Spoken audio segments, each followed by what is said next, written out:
อุ้ยสวัสดีค่ะเพื่อนสาวทุกคนวันนี้นะคะกลับมาพบเจ้ากล่องใบนี้อีกแล้วนะคะกับต้นอ้อนั่นเองวันนี้เหมือนเดิมเลยกับรอบที่แล้วนะคะไปงาน Beauty One Asia มาค่ะแล้วก็ได้ของเล่นมาใหม่นะคะเอามาให้เพื่อนๆดูด้วยว่ารอบเนี้ยของเล่นใหม่ที่ Beauty One Asia นะคะ YouTube และ SK2 จัดอะไรมาให้เราในรอบนี้เดี๋ยวเรามาลองแกะกันเลยข้างในกล่องนะอยากจะบอกว่าขอดูนิดนึงแอบดูไม่ได้เลยอ่ะมันไม่ได้เหมือนรอบที่แล้วสติ๊กเกอร์อยู่ในหมอก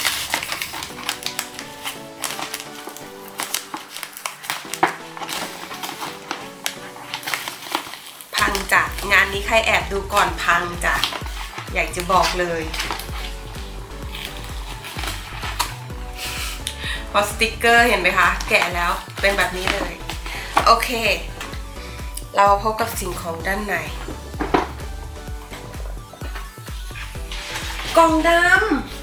ำฟีบหนักมากเลยเดี๋ยววางก่อน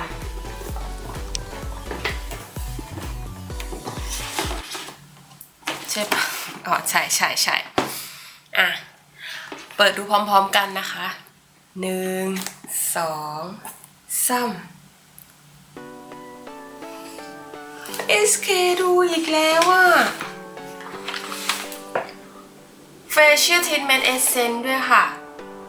อันนี้อยากจะบอกว่านี่ให้ดูก่อนอยากจะบอกว่า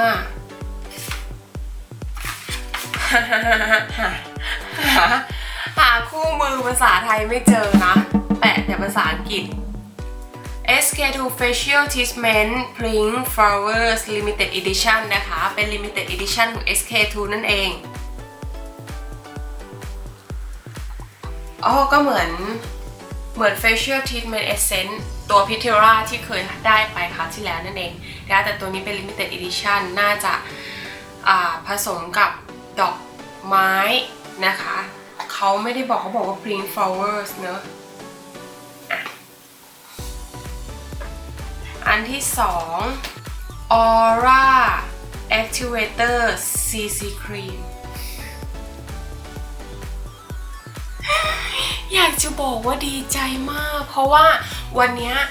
งานนะคะที่ Beauty One Asia มีการเวิร์กช็อปนะคะของ SK2 ให้ดูด้วยแล้วก็เป็นตัวที่อ้อหยิบตัวแรก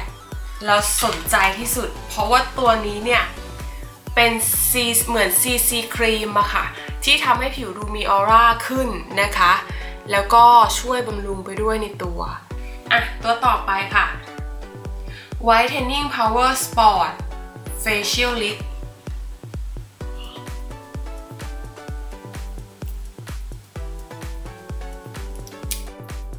เดี๋ยวเราลองดู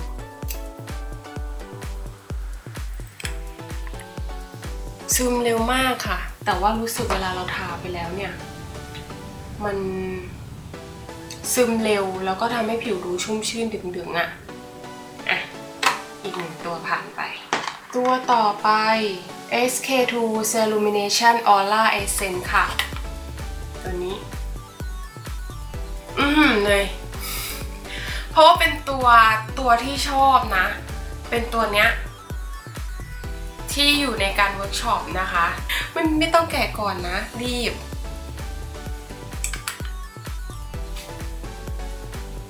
หมดสำหรับ SK2 นะคะเหลืออีก2อย่างที่ได้มาค่ะ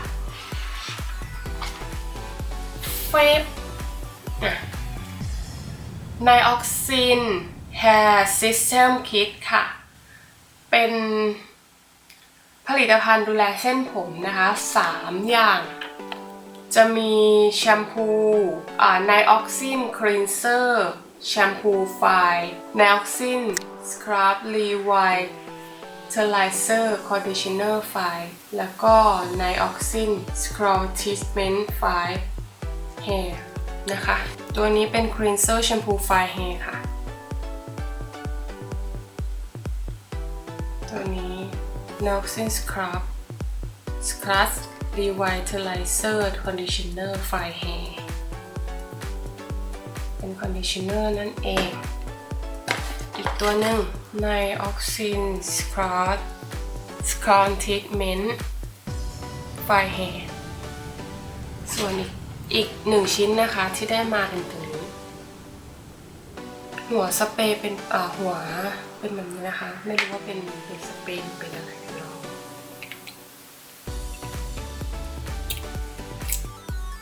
งเป็นเนื้อเจลแบบนี้ตัวนี้ใช้โดยไม่ต้องล้างออกนะคะกลิ่นอ่อนเหมือนกัน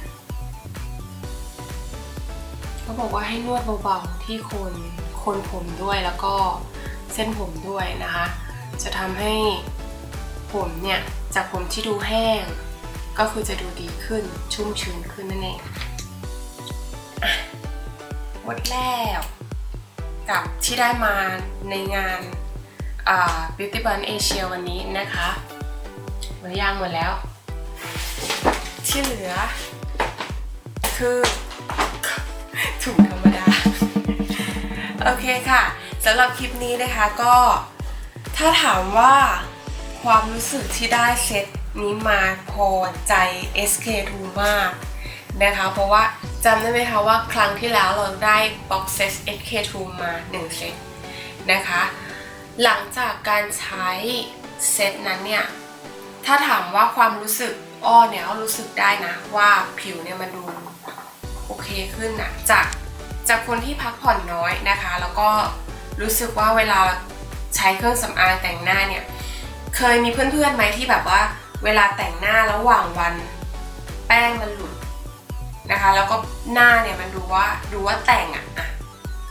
ดูว่าแบบแป้งหนาไปไหมยิ้มนี่มึงเป็นรอยขนาดนี้แป้งมึงร่วงลงไปบนเสื้อหมดแล้วหรือเปล่าแต่พอใช้ SK2 อันนี้เจอกับตัวจริงๆนะความรู้สึกใช้ตัวพิเทล่าตัวนี้ตัวที่ได้ไปที่เป็นชุดเซตนะคะ Facial Treatment Essence ตัวนั้นนะคะแล้วก็จะเป็นตัวMoisturizer ที่เป็นกระปุกกระปุกตูดมนเหมือนตั้งฉายเป็นตัวนั้นนะคะตัวสีแดงกระปุกตั้งฉายตัวนั้นนะคะจะใช้ก่อนนอนแล้วก็พิเทล่าทีเมนเอเซนต์ตัวนี้จะใช้บำรุงตอนเช้านะคะแล้วก็ควบคู่กับบำรุงตัวอื่นด้วยปรากฏว่ารอยตรงร่องแก้มที่เราเคยมีเนี่ยจางลงรู้สึกได้เพราะว่าเวลาเราทาแป้งวันไหนที่เราไปงานหรือว่าแต่งหน้าเยอะๆหนาๆเนี่ยเวลายิ้มค่ะร่องเนี่ยมันจะหายไปอันนี้คือพอใจมากนะคะแล้วก็ช่วงร่องตรงหน้าผากเนี่ยก็คือค่อยๆจางลงรู้สึกดีมากๆหลังจากที่การใช้แล้วพอได้เซตนี้มาเนี่ยตอนแรกเนี่ยเล็งตัวนี้ไว้พูดเลยว่าเล็งอยากได้แต่พอเปิดกล่องมาแล้วได้นี่ดีใจรู้สึกแบบคุ้มกับตัวนี้ด้วยรับรองว่าอีกนานค่ะสวยกันไปเลยข้างหนึ่งนะคะเอาละค่ะสำหรับคลิปนี้ต้องขอบคุณนะคะ YouTube ขอบคุณ SK2 นะคะที่ให้โอกาสในงาน Beauty Bunch Asia ในรอบ30 คนสุดท้ายระดับประเทศนะคะแล้วก็หวังว่าวิดีโอ